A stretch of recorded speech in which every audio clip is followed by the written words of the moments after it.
Yeah. Milo Yiannopoulos is here. Hello. Always good to speak to you. Always you good so to see much.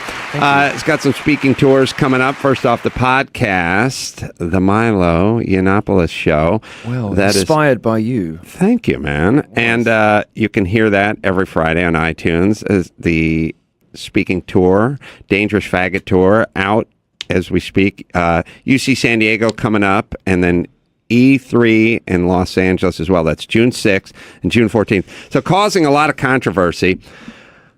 It's a weird place that we're at, Milo. I was reading or hearing about the newspaper this morning, and we had shootings at UCLA. Yes. And all the LA Times just said 2 dead at UCLA. That's not the story. It's professor murdered. Like, let's stop suicide. cleaning everything up. How would you like to be the children of the guy who was murdered, and you're just lumped in like, oh, someone, there must have, a Bunsen burner must have fell over in the lab and 2 people died. 2 dead is a construction accident. Just This is murder. This outbreak of spontaneous heart attacks. Yeah, why? What are we doing with language? Well, I don't know that. I saw some of the reporting about UCLA, and they do report it weirdly. I think they report it weirdly because, of course, right at the beginning, it's like, oh, it was a straight white male shooter. Like, heard that before. Ends up, no, it's some guy with some weird name. I don't know if he's Hindu or Muslim or whatever.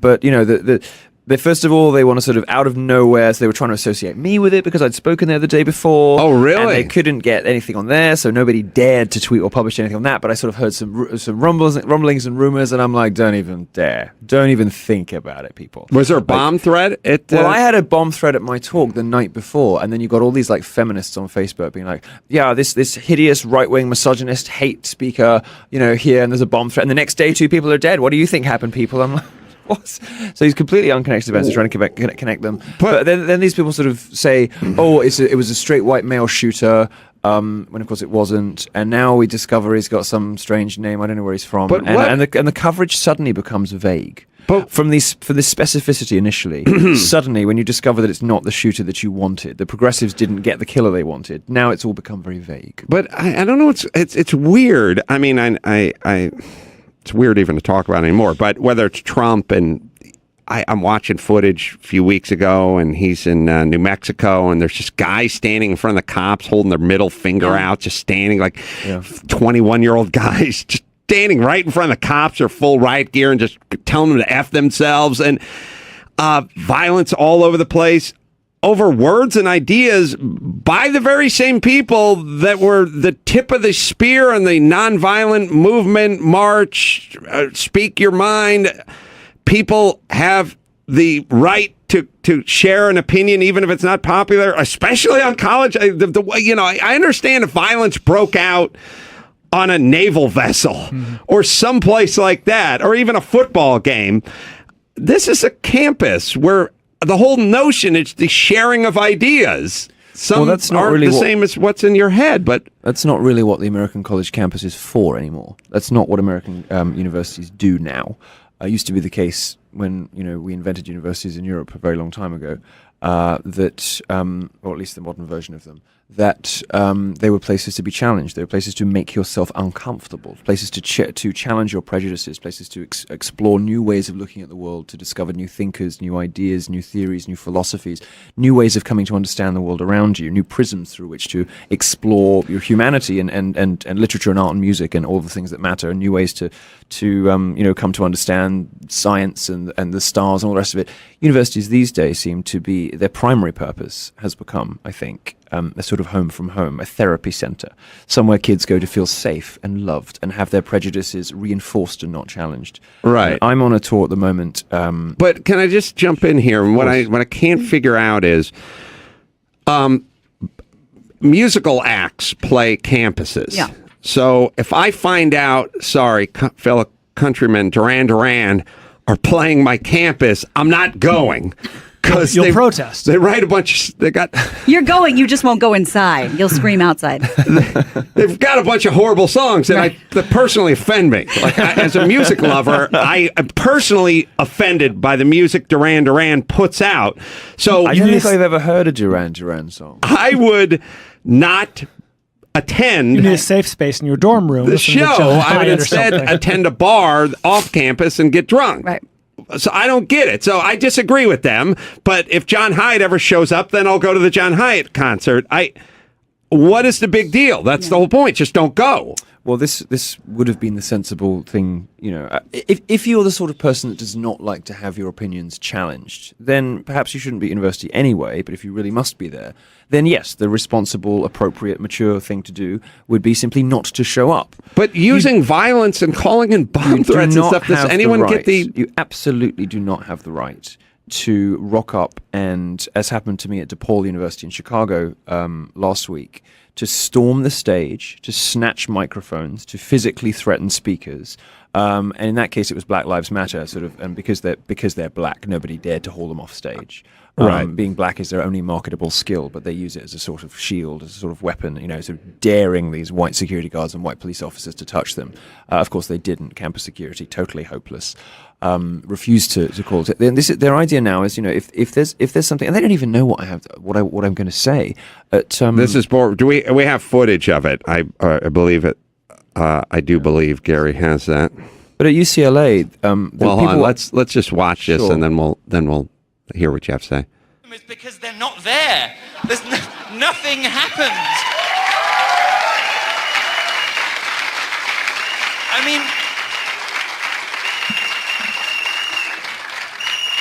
I mean, hello, darling. Guy's blowing a whistle and coming up on stage. Sir, please. Sir, please. We'd like to ask So we you got to a please. brother blowing a whistle up on stage. The crowd's booing. Sir, please. What's he chanting? Something about. Well, there was some chants going both ways. Somebody was Stop the saying something Trump. about Trump, and the Trump supporters were coming back with "Build the Wall" or something. So security should just carry him off stage. No, she just grabbed them. She grabbed the microphone away from the other Snatched gentleman. the microphone, and then when I said to this guy, it's a clean show, so I can't say exactly what I said to him. But when I said to him, you know, when it calmed down a bit, oh, well, nice, you're just sort of nice window dressing for me now. We're getting on perfectly. You know, if you weren't such an obnoxious XYZ, I might even come on to you. And he wandered up to me and went, "Don't try me. I'll lay you out." Yeah. And I said to security, this guy's just like threatening to hit me. You're going to get him off stage. No. Well, listen, again, back to Duran Duran. If somebody gets up on It always comes back to all Duran Duran. roads I'm not completely sure I understand this analogy. They all lead to Rio. Look it up. Lines along the sand. Now listen, if somebody jumps up on stage when Jon Stewart is doing a stand-up routine, then somebody comes running off from the wings, and the guy usually doesn't make it 8 seconds. Correct. But this is a politics thing. This is the universities, the institutions, the faculty, the deans, most of these student governance bodies are so in hock to this crazy social justice, progressivism, the feminism, the Black Lives Matter, that they believe that alternative points of view, and not even conservative points of view, libertarian points of view, they believe that, I mean, me as sort of gay, semi-conservative, libertarian, well, I don't know what I am, you know, this is so dangerous because we bring that little thing called facts and evidence and reason and logic and argument rather than virtue signaling and offense-taking and grievance So there was security. It's a risk to them, you know, it's such a risk to them, so they won't allow us to even to get through 15 minutes of a talk because they're so terrified about what we might say, which to my mind, tells its own story. There was security there, right? Well, there was security there paid for by the College Republicans and by me. You know, what these universities do, one of the slimy ways they try to get events cancelled without actually cancelling them because it would bring bad press, is that they will land students with huge security fees really close to the event. So what DePaul did to these poor college Republicans is they said a week before the event or 5 days before the event, oh, by the way, it's going to cost you like $3,000 for security. And the college Republicans are like, wait, what? So they come to me panicking and terrified, and they say, well, we've done a crowdfunder, we've raised as much as we can, but we're still like $1,000 short. So I said, don't worry about it, I'll cover it. So I'm effectively in a contract with the university to provide me with security. They refused to remove somebody from stage who physically threatened me. They refused to remove somebody from stage who had snatched a microphone from the other speaker. I mean, these are, by your laws in America, both assault. But these are both perfectly clearly assault. To me, it's like they just won't get rid of them. There's no, you don't need threat of assault or anything else. It's just they've charged a stage. They need to be removed from the stage. They don't need to be shot. They need to be physically removed from the stage, like they do in every other event on campus or off campus. You would think so.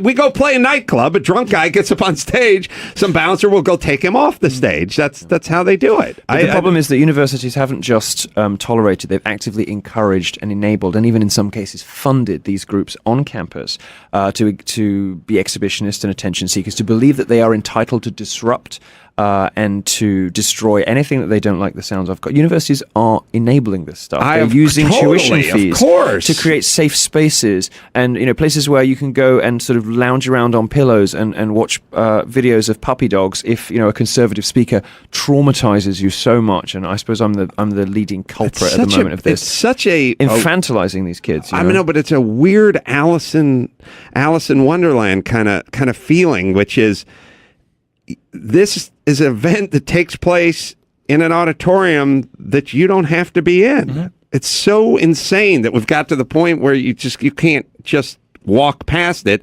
They have all black fraternities and most of these campuses, don't they, these days, Brian? Well, they're asking for them. But that's, or either have them or they are asking for them. Black Lives Matter has many of the same objectives as the KKK. They want segregation, they want racial hatred and division, they want, stoke up resentment and distrust and hatred between the races. I mean, they have different stated philosophies, but the world that Black Lives Matter wants to build is not so different from the world that David Duke wants.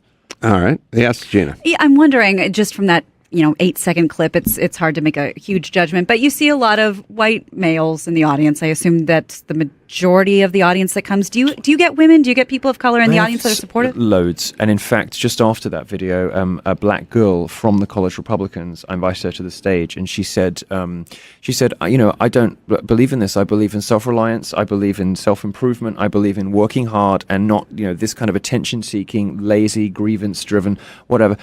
And in response to that, they called her a white supremacist. Mm. And I said, I said on stage, if you're standing here saying that hard work, self-reliance, aspiration, and and a work ethic are white values, who's the racist here? Yeah, Aunt Tammy.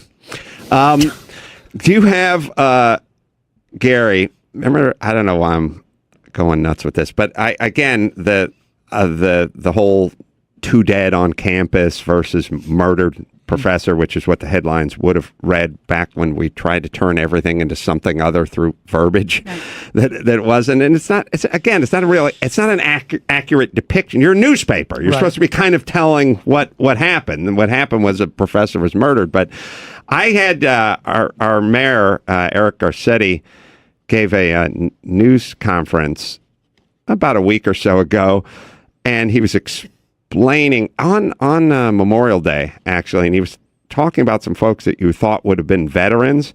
It turns out they were felons, but he was giving this speech because there's this whole new thing too, which is everyone in prison was just railroaded. And my feeling is that happens, but I'm not down with the concept of everyone who's in there should be out because there's some sheriff named Buford who went and railroaded them in there. Buford. That's right. Do you know there is a movement from British students to abolish all prisons because they are structurally racist? So they just want to close the prisons. I'll tell you, it's right up there with you do know Chumbawamba, right? I do, yeah. They just want anarchy. And it's like, what's your plan? It's like, we want anarchy. And I'm like, why? And they're like, that's how it should be. And it's like, well, who's going to buy, how are you going to make a record? And then they should take it, but who's going to pay to make engineer the record? No one. Well, all of us, everyone, nothing. It's like, look, you got to present a plan. Yeah. It can't be no prisons. A, we get knocked down. Nobody B, pays we get back up again. That's right. Repeat. Yeah. All right, here's my plan. My plan is Roundup Max Control 365. Oh, that's what I'm saying. That's not my backyard today. Oh, keeping it nice. Philly cheesesteaks coming home from Doggy. camp. Internment camp. That's right. Yeah, he needed an What's an attitude internment alignment. camp for dogs? Has he been in Military quarantine? school. He's not been a good boy, but he'll be back. He's been retraining. What did he do? He didn't do anything wrong, but he has been reconditioned. He's been reconditioned. That sounds very Orwellian. To be like new. Anyway, max control 365, man. You don't want weeds popping up. You want a little hammock time this year. So where do I draw the line? I draw the line at these crazy college campuses, man. My wife keeps saying we got to send the kids to college. I'm like, really? Keep them at home. I think I'll they keep come them out home. dumber than when they went in. That's what I'm thinking. do. Formulated to be safe around humans and pets. So Philly cheesesteak and enjoy the backyard with me. Roundup, max control, 365. Listen what Garcetti, when he was talking about felons. What do you call When them? we invest in people, we don't know where things will turn out. But when people have paid their debt to society, our debt of gratitude should be not just thanking them for serving that time, but allowing them a pathway back in. All right, so not only should we thank everyone who came out of jail, but our debt of gratitude. It sounds like he's talking about Vietnam veterans. Yeah. Yeah. Not That's folks that kicked in a car window and pulled a laptop out or punched somebody behind the counter at a convenience store. Yeah, it's poor choice of words because you paid your debt, you served your time, you did whatever was told to do. You're ostensibly back to zero. Now we can start over again. Now you can. Well, we should be paying them a debt of gratitude. And also That's- thank you. Yeah, These That's where it heroes. gets a little wonky. Please accept this humble gift. This is Play like one more those, time, Gary, just because it's mind numbing that they deserve our gratitude. They're back to zero. Square yeah, one. Gary, I'll play it one more time. Just When we invest in people, we don't know where things will turn out. But when people have paid their debt to society, our debt of gratitude should be not just thanking them for serving that time, but allowing them a pathway back in. And That's that's not not thanking Do you know them. what this reminds me of? This reminds me. He's insane, all right? of these, no, of course he's completely insane. But this reminds me. In Europe, we've got this sort of the Muslim immigration crisis in Europe. Somebody got raped in Germany, and she put on Facebook, "I'm so sorry," that she did a public Facebook post addressed to her rapist. This girl of about 20 said, "I'm so sorry that your life is so awful, and that what we have done, Western imperialism has done to your country, that you have to come here and commit these terrible crimes as a way of expressing yourself. I'm sorry for what we did to you." Wow. It's backwards world day. It's so great. I again, my whole thing is sort of upshot. Like, what is the plan? Like, where are we going? Yeah. I mean, whether it's the homeless problem or crime or what's going on campuses or whatever the discussion is, how would, if you had a magic, if some of these folks you're talking to had a magic wand, what would it be? All prisons disappear, no differences between everybody. Everyone who chooses to work weekends and holidays should take their money and give it to everyone who chooses not to work on weekends and holidays. Like, what is the upshot? Like, what are you really asking for? Again, to me, I swear to God, I had Chumbawamba in that studio, and I kept kind of trying to say to him, "You seem smart. Tell me how this is going to work, this anarchy. How does it work?" And they literally said, I said, "Who's going to fly the commercial aircraft?" And they're like, "Well, you collect garbage on a Monday, and then Tuesday you're an airplane pilot, and then Wednesday you're back to garbage." And it's like, how can that work? I don't get how it works, and I don't get how it's weird because nobody wants to call anybody stupid. I don't mind But calling yet- people stupid. Okay, but like, I mean, the left is really stupid. They look out on a society. Why they look out? Let's take sort of Western democratic capitalism, the most successful engine of wealth distribution and equality in world history, a system that has raised entire continents out of poverty, a system that has given women the vote, a system that has given equal rights to blacks, gays, all the rest of it. Citizens in the West, in Europe and America, enjoy privileges and rights and equality unprecedented anywhere else in the world. And the left's response to this is tear down the institutions and principles that gave them those rights and return our countries rise to the sort of chaos and warmongering and internal divisions that exist in the rest of the world, where women are forced to wear veils and have acid thrown in their faces, where gays are hanged from cranes, where people kill each other over political disputes in the street. The left's response to the systems that have given everybody equal opportunities and access to the workplace, to education, to the public square, the system that we have built that has made us great, that means that America, as America is the greatest country in the world, Europe has produced the greatest culture in the world, the system that enabled and produced all of that stuff is somehow the problem. I don't mind calling that stupid. Okay, I'm with you, and I agree. When I talk to my friends on the left, there's plenty of faults we have, but big picture, we're not that bad. We're really not that bad. Well, not only that, but let's just do this. It's a little scientific experiment. When it goes down, when there's a massive earthquake somewhere, when there's a tsunami somewhere, when something goes on somewhere, where do they all come running to for the money, for the technology, for the expertise, for the planes, for the ships, for the food, for the way to get the food and the clean water? And where do they all come running to? And I'm not just saying it's just the United States. There's parts of Canada that are involved here, not the French-speaking ones. No, but the good kind. But the point is, what societies, Western democratic, does free everyone societies go running for when the shit goes down? Well, that's all you need to know. We're living in a world, and there's earthquakes, tsunamis, and ethnic cleansing, and God knows what else. There's man-made and nature-made horrific events. When the event takes place, where do they all come running? Well, they all come running to the democracies who have capitalism, because those are the places that have the ships, the containers, the aircraft, the technology, the know-how. But let's not forget, they're also the places that have the compassion to help the rest of the world. They're also the places that look out to the rest of the world, seeking to help and to raise the rest of the world up. Okay. Now, there's no question that capitalism is at least in part a system that is self-serving, but the consequences, the products, the effects of capitalism help everybody. Okay, yeah, and we also are nice, decent, compassionate people who want the rest of the world to enjoy the same freedoms that we do, which is the other reason people come to us. Well, look, okay, so let's just do it. Let's just put it to you this way. You're running through a campsite and you're being chased by a grizzly bear, and there's a whole bunch of tents. And you pass by that one tent and you go, I'm not dipping my head in there because the guy's probably going to try to kill me because I'm an adulterer or because I'm gay or because I'm whatever, and he's not going to. And you pass by the next tent and you go, that guy doesn't have anything in his tent. There's no way he doesn't have a gun, he doesn't have a knife, he's got nothing in there but flies. We're not going. And then you pass the next tent, you gotta go, that guy's passed out and he's drunk, he's not going to help anybody. That tent, that guy's emaciated, he can't find. And then you get to one that says USA or capitalism or Western Europe, and you go shoulder rolling into that tent. And then when you're in the tent, you go, what's wrong with you and your tent? That's our plan. Yes, to start picking apart the tent. Your tent is just the product of heteropatriarchal, cis-het, white male supremacy. Right. How dare you? But it's the only tent the world dives into when the big wars break out and the bears start chasing. So you dive into our tent, and then you start picking apart our tent. We're at war with the bears? That's right. Oh my God, Ron! That's right. Milo knows about the bears. Simply Safe. Stop it.